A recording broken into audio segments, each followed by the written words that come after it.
আসসালামু আলাইকুম। প্রিয় দর্শক, আমরা মাঝে মাঝে কিছু ঘটনা ঘটে সমাজে, যেগুলো দেখে আমরা একটু হতাশ হই, আবার একটু কৌতুক অনুভব করি। যেমন আজকে একটা ঘটনা ঘটেছে। সিআইডি, আমাদের যারা তদন্ত করে, আমাদের পুলিশের একটা বিভাগ, তারা একটা বড় মামলার তদন্ত করছিল। এবং সেই মামলাটা কি? সেই মামলাটা হলো, আপনাদের নিশ্চয়ই মনে আছে যে বাংলাদেশ ব্যাংকের রিজার্ভ একবার চুরি হয়েছিল, আজকে থেকে প্রায় 10 বছরের বেশি সময় আগে, 10 বছর ধরেন। 2016 সালের 5 ফেব্রুয়ারি বাংলাদেশ ব্যাংক থেকে $8,10,00,000 চুরি করে নিয়ে গিয়েছিল এই সুইফট কোড ব্যবহার করে। আমাদের যুক্তরাষ্ট্রের ফেডারেল রিজার্ভ ব্যাংকে যে আমাদের টাকাটা ছিল, সেখান থেকে চুরি করে নিয়ে গিয়েছিল। এবং সেই মামলাটা কিভাবে নিয়েছে না নিয়েছে এটা জানার জন্য সিআইডি কে দায়িত্ব দেওয়া হয়েছিল। শুরু থেকে সিআইডি এই দায়িত্বটা পালন করছে। এবং ওরা যে তদন্ত করবে, তদন্ত করার পরে এই তদন্ত প্রতিবেদনটা আদালতের কাছে সাবমিট করবে, এটাই তো নিয়ম। সেই সাবমিটের ডেট ছিল আজকে। এর আগেও বহুবার ডেট ছিল, তো আজকেও ডেট ছিল। আজকে তারা সাবমিট করতে পারেনি। না পারার কারণে আদালত তাদের আবার নতুন করে সময় দিয়েছে, বলেছে ঠিক আছে, আপনারা এবার জুলাই মাসের 2 তারিখে আবার সাবমিট করবেন। তো আপনারা নিশ্চিত থাকতে পারেন, জুলাই মাসের 2 তারিখেও তারা পারবে না, তখন আদালত থেকে আবার একবার টাইম দিবে। এইভাবে দিতে দিতে এই সিআইডি কে এই মামলার তদন্ত রিপোর্ট দেওয়ার তারিখ আদালত 95 বার পিছিয়েছে। 95 বার। ভাবেন একবার, আমাদের চৌকস তদন্তকারী কর্মকর্তারা তারা পারেননি। কেন পারেননি? হয়তো তাদের সেই তদন্ত করার জন্য যে সমস্ত সাপোর্ট দেওয়া দরকার, তাদেরকে হয়তো সেই সাপোর্টগুলি দেওয়া হয়নি, এটাও কিন্তু হতে পারে। তো এই চুরিটা হয়েছিল কোন আমলে? আওয়ামী লীগের হাসিনা সরকারের আমলে।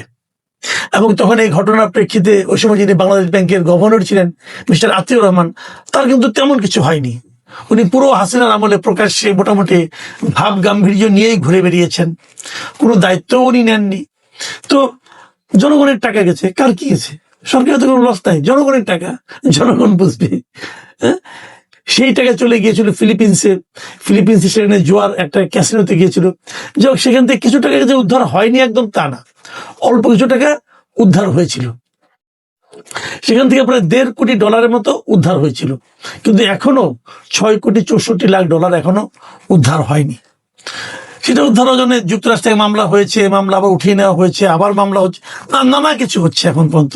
কিন্তু সবচেয়ে বড় কথা হলো যে আপনি যে মামলাটা করবেন, আর্গুমেন্ট করবেন, আপনাকে তো বলতে হবে টাকাটা কিভাবে চুরি হয়েছে। আপনার একটা তদন্ত রিপোর্ট তো থাকবে, সেই তদন্ত রিপোর্টটাই তো আদালতের কাছে জমা দিতে পারছে না। তো এই যে ডেট দেওয়া হলো আবার, এবং ডেট দেওয়ার সময় বিচারকও জানেন যে কিছু হবে না, আবার পেছাবে। জানি না, হয়তো তারা দিতেও পারে, তবে না দেওয়ার সম্ভাবনা 99%। আমরা এই যে মামলার ডেট পেছানো, মানে তদন্ত রিপোর্ট জমা দেওয়ার জন্য বারবার তদন্তকারী কর্তৃপক্ষকে সময় দেওয়া আদালতের, তার কি লিমিট থাকা দরকার। আমরা আরেকটা ঘটনার কথা বলি আপনাদেরকে, নিশ্চয়ই আপনাদের মনে আছে সাগর রেণীর হত্যার কথা। 2012 সালের ফেব্রুয়ারিতে এই সাগর রনি হত্যাকাণ্ড ঘটেছিল এই ঢাকা শহরে। তখন ওই সময় যিনি স্বরাষ্ট্রমন্ত্রী ছিলেন অ্যাডভোকেট সাহারা খাতুন, তিনি বলেছিলেন যে দ্রুত 48 ঘন্টার মধ্যে বলেছিলেন 48 ঘন্টার মধ্যে এই রহস্য উদ্ঘাটন হবে। সেই 48 ঘন্টা পেরিয়ে আপনার মাস, সপ্তাহ, দিন সব চলে গেল, বছর চলে গেল। এখন অলরেডি 14 বছরের বেশি সময় চলে গেছে, এখনো সেই তদন্ত রিপোর্টই জমা দেওয়া হয়নি। এই রিপোর্টটা, এই তদন্ত প্রতিবেদন জমা দেওয়ার তারিখ কতবার পিছিয়েছে? 126 বার। আমি জানি না এর মধ্যে এটা ওয়ার্ল্ড রেকর্ড হয়েছে কিনা, তদন্ত প্রতিবেদন প্রদানের তারিখ পেছানোর দিক দিয়ে আমি জানি না, হলে হতেও পারে, একটু খোঁজখবর নিলে হয়তো জানতে পারবো আমরা। গিনিজ ওয়ার্ল্ড রেকর্ড বইতে উঠতেও পারে, বলা জানা গেছে। 126 বার এই রিপোর্ট প্রদানের তারিখটা পিছিয়ে গেছে, উদ্ঘাটিত হয়নি কিছু। এত বড় একটা ঘটনা, কিচ্ছু হয়নি, জানা যায়নি। কেন এগুলো হচ্ছে? আমি ধরে নিচ্ছি দুটো ঘটনাই আওয়ামী লীগ আমলে হয়েছে। নানাজন নানা কথা বলেন, হয়তো অনেকে বলেন যে যারা হত্যার সঙ্গে জড়িত তারা হয়তো সরকার ওই সময় সরকারের সঙ্গে যোগাযোগ করতে পেরেছিল, করে থামিয়ে দিয়েছিল। আবার এমনও হতে পারে হয়তো ওই সময় সরকারই চায়নি যে এই মামলাগুলোর জট খুলুক, হতে পারে, কিন্তু সেই কথাটাই তো এখন বলা যেতে পারতো। এই যে অন্তর্বর্তীকালীন সরকারের আমলে যে 1.5 বছর গেল, তখন তো আওয়ামী লীগ সরকার ছিল না, তারাও তো এই কাজটা করতে পারতো। রিজার্ভ চুরি বলেন আর সাগরণী বলেন, কেউ কিছু করেছেন? করেননি। আরেকটা মামলার কথা বলি, এই কুমিল্লার সোহাগী জাহান তনু হত্যা মামলা, এটাও কিন্তু 10 বছর আগের ঘটনা। এই মামলাটা তো প্রায় হিম ঘরেই চলে গিয়েছিল। হঠাৎ করে আমরা দেখলাম যে আমাদের আইনমন্ত্রী জানালেন যে গত ঈদের দিন সকালে নাকি ওনাকে মাননীয় প্রধানমন্ত্রী ফোন করে বলেছিলেন যে এই মামলাটার অগ্রগতি হচ্ছে না কেন। এবং উনি বলার পরপরই আমরা দেখলাম যে ম্যাজিকের মতো কিছু কাজ হলো। একজন আসামিকে ধরে ফেলা হলো, তার ডিএনএ টেস্ট করার জন্য বিভিন্ন ব্যবস্থা অলরেডি নেওয়া হচ্ছে, তার কাছ থেকে ডিএনএ স্যাম্পল নেওয়া হয়েছে, হয়তো উদ্ধার হবে, হয়তো সমাধান হবে, কিন্তু কাজকর্ম শুরু হয়ে গেল। এবং কাঠগড়ায় আসামিকে দেখে তনুর বাবা মাও একটু সন্তোষ প্রকাশ করলেন যে একজন আসামিকে অন্ততপক্ষে কাঠগড়ায় দেখা যাচ্ছে। তো আমরা কি দেখলাম? আমরা দেখলাম যে মামলার ডেট যে বললেই হয়, আদালত তাদের একটা সময় দিয়ে দেয়। আমি বরঞ্চ আদালতকে অনুরোধ করব, এভাবে বারবার এই সংখ্যা বাড়িয়ে তো কোনো লাভ নাই। 126 থেকে 226, 326 হবে, এগুলো করে লাভ নেই, আপনাদের সময় নষ্ট। বরঞ্চ আপনারা বলে দেন যে নতুন করে কোনো ডেট দিলাম না, আপনারা যখন পারবেন তদন্ত প্রতিবেদন দেন ভাই, যখন পারেন।